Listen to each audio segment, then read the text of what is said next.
केउं संख्या को 7 द्वारा भाग कले 6 एवं 6 द्वारा भाग कले 5 भागशेष बळी पड़िबो।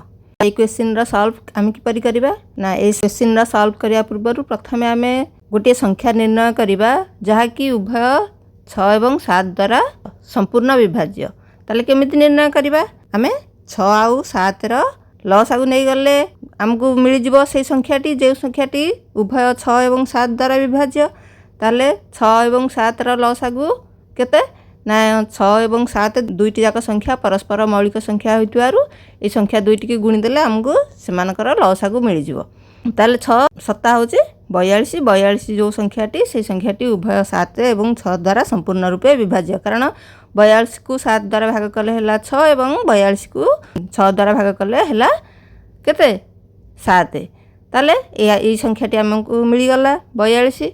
जे प्रश्नटी हमकु समाधान करिया को अछि से प्रश्नटी को एबे समाधान करिया। ताले कोन अछि ना गोटे संख्या को आमे 7 द्वारा भाग कले भागशेष 6 बळी पड़ुची एवं 6 द्वारा भाग कले भागशेष 5 बळी पड़ुची। ताले जेतबेले 7 द्वारा भाग करचे भागशेष 6 बळी पड़ुची 7 एवं 6 मध्य रे डिफरेंस केते 7 रु 6 वियोग करले 1 सेही भली सेही संख्याटी को 6 द्वारा भाग कले भागशेष 5 बळी पड़ुची।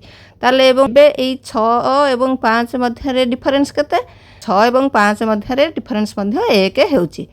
ताले आमे प्रथमे निर्णय करचे जे 6 एवं 7 द्वारा केउ संख्याटी संपूर्ण विभाज्य ना 42।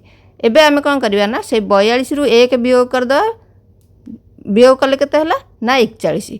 एबे आमे जो संख्याटी पाइले 41 सेही संख्याटी 7 द्वारा भाग कले 6 भागशेष बळी पड़िबो एवं 6 द्वारा भाग कले 5 भागशेष बळी पड़िबो।